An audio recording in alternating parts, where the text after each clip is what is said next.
নাহমাদুহু ওয়া নুসাল্লি আলা রাসূলিল কারীম আম্মা বা'দ। ক্বালা নবী সাল্লাল্লাহু আলাইহি ওয়াসাল্লাম মান আকালা মুসলিমান বাইআতাহু আকালাহুল্লাহু আসরাতাহু ইয়াউমাল কিয়ামাহ।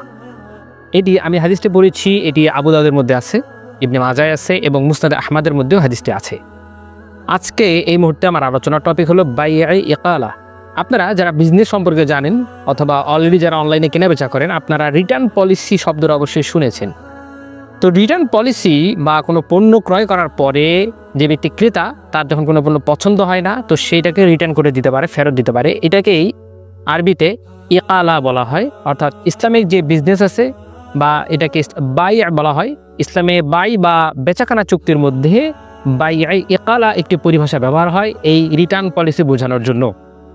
তো ইসলামী শরিয়া শুধু এবাদতের কথা বলে না। ইসলামী শরিয়া আপনার প্র্যাকটিক্যাল লাইফের যতগুলো টপিক আছে, আপনার প্র্যাকটিক্যাল লাইফে যতগুলো সাবজেক্ট আসে, যতগুলো ঘটনার সাথে আপনি প্রতিদিন দৈনন্দিন আপনার লেনদেন চলাফেরা হয়, প্রত্যেক টপিকে ছোটো ছোটো বিষয় ইসলামের দিক নির্দেশনা আছে। তো বিজনেসের মধ্যে একটি গুরুত্বপূর্ণ বিষয় হলো, অনেক সময় একজন বিক্রেতা যিনি কোনো জিনিস কিনে ফেলেন, অনেক সময় সে দেখে যে আমি যে জিনিসটা কিনছি সেটা আমার এই মুহূর্তে প্রয়োজন নাই, অথবা হতে পারে জিনিসটা বাসায় নিয়ে যাওয়ার পর তার এটা মনে হলো যে এটা আমার ফেরত দিয়ে আসা উচিত।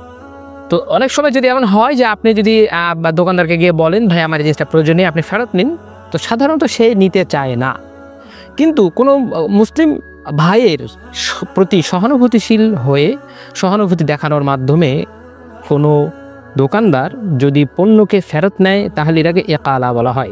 ইকালা আরবি শব্দ, যার বাংলা অর্থ বাতিল করে দেয়া, অর্থাৎ ক্রয় বিক্রয় চুক্তিটাকে এমনভাবে নিশ্চিহ্ন করে দেওয়া যেমন নাকি তাদের মাঝে কোনো ধরনের লেনদেন হয় নাই। এটা হলো বাই ইকালা। তো আমি যে হাদিসটা পড়েছি, এই হাদিসের মধ্যে আছে নবীজি সাল্লাল্লাহু আলাইহি সাল্লাম বলেন, মান আকালা মুসলিমান বাইআতাহু, যদি কোনো মুসলিম আরেক মুসলিম ভাইয়ের সাথে ব্যবসার ক্ষেত্রে ইকালা করে, অর্থাৎ তার পণ্যকে ফেরত নিয়ে নেয়, আকালাহুল্লাহু আসরাতাহু ইয়াউমাল কিয়ামা। আসরাতুন মানে হলো তার দোষ ত্রুটি। তো আল্লাহ তাআলা কিয়ামতের দিনে তার দোষ ত্রুটিকে নিশ্চিহ্ন করে দেন। অর্থাৎ আপনি যদি আপনার মুসলিম ভাইয়ের রিটার্ন পলিসি ইউজ করেন, ব্যবহার করেন, আপনার মুসলিম ভাইয়ের কোনো পণ্যকে তার অপ্রয়োজনীয় হওয়ার কারণে ফেরত নিয়ে নেন, তাহলে এটা শুধু বিজনেস নয়, এটাকে শুধু সামাজিক দৃষ্টিতে বা একটি ব্যবসায়ী দৃষ্টিতে দেখলে হবে না। আপনাকে ইসলামী দৃষ্টি এখানে জানতে হবে যে ইসলামী দৃষ্টিতে এখানে সওয়াব আছে, আল্লাহ তাআলা আপনার গুনাহ মাফ করে দিচ্ছেন, অথচ আপনি কিন্তু কিছুই করেন না, আপনি লেনদেন করছেন। তো আমাদের মাঝে অনেকে যারা হয়তো মনে করেন যে সব কিছুই দুনিয়া, সব কিছু দুনিয়া নয়, বরং আপনার পুরো লাইফটাই দুনিয়া। কিন্তু লাইফের প্রত্যেকটা জিনিস যখন আপনি আল্লাহ তাআলার সন্তুষ্টির সাথে নবীজি সাল্লাল্লাহু আলাইহি সাল্লামের সুন্নাহকে মেনটেন করে করেন, তখনই আপনার প্রত্যেকটা কাজ ইবাদত হিসেবে গণ্য হয়। আপনার সন্তান যখন জন্ম নিল, সেটা তো ইবাদত না, কিন্তু আপনি যখন তার নাম রাখলেন, সেটা তো অরিজিনাল, এটা তো কোনো ইবাদত না। সন্তানের নাম রাখা তো কোনো ইবাদত না, কিন্তু আপনি যখন ইসলামিক বিধিবিধান মেনে তার সুন্দর নাম রাখলেন, আপনি যখন আকিকা করলেন, এই গোশত আপনি খাচ্ছেন, এই মাংস আপনি খাচ্ছেন, আপনার আত্মীয় স্বজনই খাচ্ছে। অর্থাৎ এই ধরনের কাজগুলো সব আমাদের প্র্যাকটিক্যাল লাইফে দুনিয়ার কাজ, কিন্তু পদ্ধতি নিয়ম যখন আমরা নবী সাল্লাল্লাহু আলাইহি ওয়াসাল্লামের অর্ডারটাকে ফলো করি, তার দেখানো যে রাস্তা আছে ওইটাকে আমরা যখন ফলো করি, তখন সেটা আমাদের জন্য সুন্নাহ হয়ে যায়। অনুরূপভাবে ব্যবসার ক্ষেত্রেও যদি আপনি এইরকম অনেক পদ্ধতি আছে সেগুলোকে ব্যবহার করেন, তাহলে সেগুলো ইবাদত হিসেবে গণ্য হবে। তো কথা লম্বা হয়ে গেছে, সংক্ষেপে বলতেছি। তো বাই ইকালা যে জিনিসটা আছে সেটাকে আমরা বুঝতে পারি বর্তমান সময়ের ই কমার্স সাইটে যে বিজনেসগুলো হয়, রিটার্ন পলিসি, হয়তো চুক্তি থাকে, এগ্রিমেন্ট থাকে যে আপনার কাছে পণ্য পৌঁছার পরে আপনি 24 আওয়ার্স বা 12 আওয়ার্সের মধ্যে, বা আপনি ওই তৎক্ষণাৎ পণ্য দেখার পরে চাইলে আপনি সে পণ্যকে ফেরত দিতে পারেন। এটাকে বলা হয় বাই ইকালা।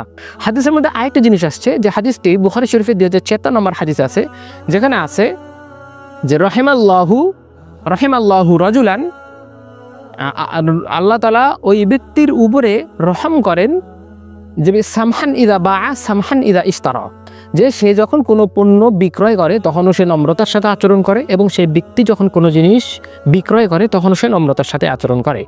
অর্থাৎ আপনি ক্রয় বিক্রয় করতেছেন আপনার ব্যক্তিগত কাজে, কিন্তু আপনি যদি ব্যবসার সাথে ভালো আচরণ করে এবং ব্যবসায়ী যদি তার ক্রেতার সাথে ভালো আচরণ করে, তাহলে আল্লাহ তাআলা তার উপরে রহমত প্রদান করেন।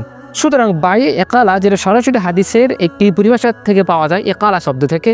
আবার দ্বিতীয়, যেহেতু আপনি একজন মুসলিম যে ভাই, তার থেকে আপনি একটি পণ্য কোনো ধরনের এগ্রিমেন্ট ছাড়াই, কোনো ধরনের চুক্তি ছাড়াই, শুধুমাত্র তার প্রতি সহানুভূতিশীল হয়ে কাজটা করছেন, তো এটা একই সাথে আপনার তার সাথে ভালো আচরণ হয়ে যায়, যেটা সামহান। তো যখন তার সঙ্গে এটা ভালো আচরণের অন্তর্ভুক্ত হয়ে যায়, তখন আপনি দ্বিতীয় যে হাদিস আছে সেই হাদিসের কারণে আপনার উপর আল্লাহ তাআলার রহমত আসে, এটা হাদিস থেকে আসছে। তো সুতরাং আমরা হাদিসের যদি সারসংক্ষেপ করি যে ইসলামী শরীয়ত আমাদেরকে যে শিক্ষা দিয়েছে সেটাকে আমরা যদি ফলো করি এবং আমরা যদি আমাদের লাইফের প্রত্যেকটা জায়গায় নবী সাল্লাল্লাহু আলাইহি সুন্নাহকে ফলো করি এবং আমাদের বিজনেসগুলোকে যদি আমরা ভালোভাবে বোঝার চেষ্টা করি, ইসলামিক ইকোনমি, ইসলামিক বিজনেস যদি আমরা স্টাডি করি এবং এই সম্পর্কে যারা বিশেষজ্ঞ তাদের সাথে পরামর্শ নিয়ে চলি, তাহলে আমাদের বিজনেসগুলাও ইবাদত হিসেবে গণ্য হবে এবং আমরা আমাদের বিজনেসগুলো সঠিকভাবে করার কারণে আমরা বর্তমান দুনিয়াতেও সব পাবো। এবং যেমন নবী সাল্লাল্লাহু আলাইহি ওয়াসাল্লাম বলেছেন যে আল্লাহ তাআলা কিয়ামতের দিনে তার গুনাহ ক্ষমা করে দিবে। তো আমরা বিজনেস করেও আখিরাতে ক্ষমা পেতে পারি। এমনটা নয় যে আপনি বিজনেস করছেন, আপনি নফল ইবাদত কম করতে পারছেন, হায় আপনার কি হবে না, এমন নয়। আপনি যদি সঠিকভাবে বিজনেস করেন তাহলে এই বিজনেসও আপনার জান্নাতে যাওয়ার পথ হবে। তো আল্লাহ তাআলা আমাদের সকলকে বিজনেসকে সঠিকভাবে বোঝার চেষ্টা করুক, জানার তৌফিক দান করুক এবং আমরা আমাদের বিজনেসগুলোকে ইসলামী শরীয়ত সম্পর্কে যারা জানে তাদের সঙ্গে আলোচনা করে আমাদের ব্যবসাগুলো করার চেষ্টা করি।